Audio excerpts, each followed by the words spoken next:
আজকে আসলাম আপনাদের সাথে একটা বিষয় শেয়ার করতে।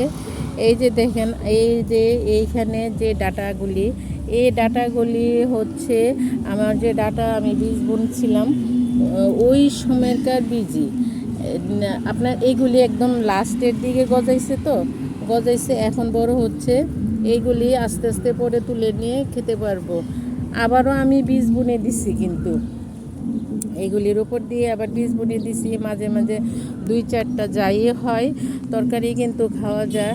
আর অন্য তরকারির সাথেও দিয়ে, যেমন মিক্সড সবজি হোক বা শুটকির মিক্সড হোক, এগুলির সাথে মিশিয়ে মিশিয়ে খাওয়া যায়। ডাটা কিন্তু সবসময়ই থাকে। আপনারাও এরকম করবেন, একটার পর একটা একটু একটু বীজ বুনে দিয়ে রাখবেন প্রতিটা ডাটার ইয়ার থেকে।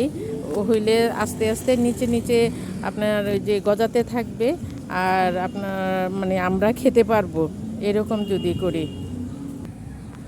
যে এত আগাছা পরিষ্কার করি, তারপরও কই দিয়ে যে হয়ে জায়গা। এই যে দেখেন আগাছার যন্ত্রণা। গাছগুলি এত সবগুলি টপ থেকে, সবগুলি আর থেকে, প্যানেল থেকে একদম সব পরিষ্কার করে দিছি। আগাছা আর একটাও নাই। তারপর আবার কিছুদিন পরে দেখবেন আবার হয়ে গেছে। কোথা থেকে যে হয় এগুলি আল্লাহই জানে, এত শক্তি এগুলির মধ্যে।